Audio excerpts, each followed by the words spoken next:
கர்த்தருடைய பரிசுத்த நாமத்திற்கு மகிமை உண்டாவதாக. இன்றைக்கான அனுதின ஆவிக்குரிய ஆகாரம்.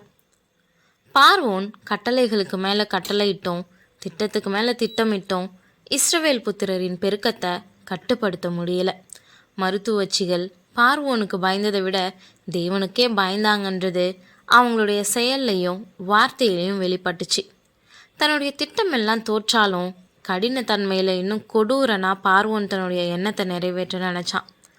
அப்பொழுது பார்வோன் பிறக்கும் ஆண் பிள்ளைகளை எல்லாம் நதியிலே போட்டு விடவும், பெண் பிள்ளைகளை எல்லாம் உயிரோடைய வைக்கவும் தன் ஜனங்கள் எல்லோருக்கும் கட்டளையிட்டான்னு யாத்திராகமம் 1:22 நாம் வாசிக்கிறோம். தங்களுக்கு பிறக்கக்கூடிய ஆண் குழந்தைங்களை அவங்களாவே கொன்று விடணும், தவறக்கூடிய பட்சத்தில் அவங்க கொல்லப்படுவாங்கன்னு அறிவிக்கப்பட்டுச்சு. மிகவும் கொடுமையான தண்டனையை அவங்க கையினாலே நிறைவேற்றி அவங்கள மனமடிய செய்ய நினச்சான் பார்வோன். ஆபிரகாமின் சந்ததிகளான எபிரேயர்களின் அவல நிலையை கர்த்தர் அறியாதவர் இல்லை. இஸ்ரவேலின் விடுதலைக்காக அவர் ஏற்கனவே திட்டமிட்டிருந்தார். அவருடைய தெய்வீக திட்டத்தை புரிஞ்சு கொள்வது எல்லோருக்கும் கடினமாகவே இருக்குது.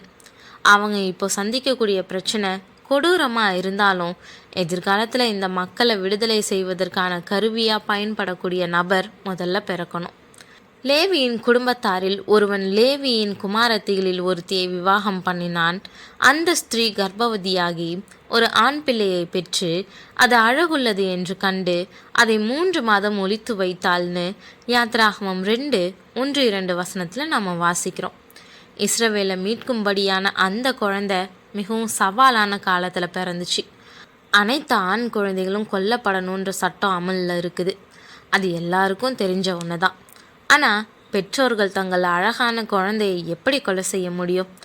தங்களுக்கு பிறந்த ஆண் குழந்தைக்காக உயிரை பணயம் வைக்க தீர்மானித்தாங்க அந்த பெற்றோர். தங்கள் சிறிய குழந்தைய 3 மாதம் அளவும் எல்லா காவலோடும் புத்திசாலித்தனமாக மறைச்சி வச்சாங்க. குழந்தைய சத்தமாக அழாமல் பார்த்துக்கிட்டாங்க. ஆனால் காலப்போக்கில் அந்த சிறுவனை அமைதியாக பார்த்து கொள்ள முடியாத நிலை ஏற்பட்டுச்சு. என்ன செய்கிறதுன்னு தெரியாமல் இக்கட்டான நிலைக்கு தள்ளப்பட்டதை உணர்ந்து ஒரு திட்டம் தீட்டுனா அந்த தாய்.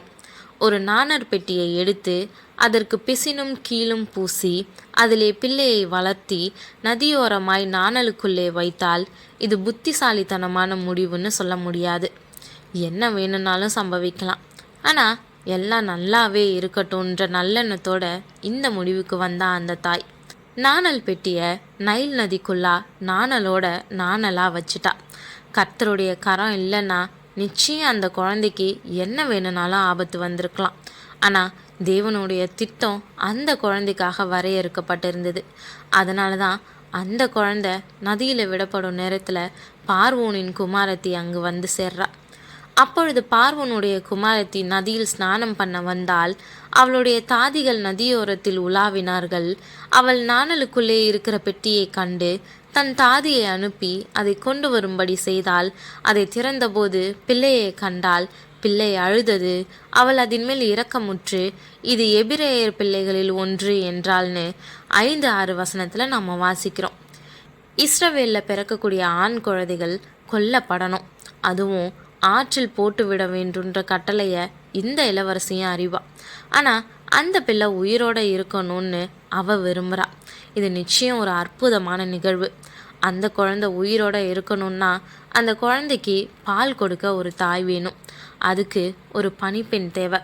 தைரியமான அந்த குழந்தையின் அக்கா துணிவோடு வந்து பார்வோனின் குமாரத்தின் முன்னாடி நிற்கிறா.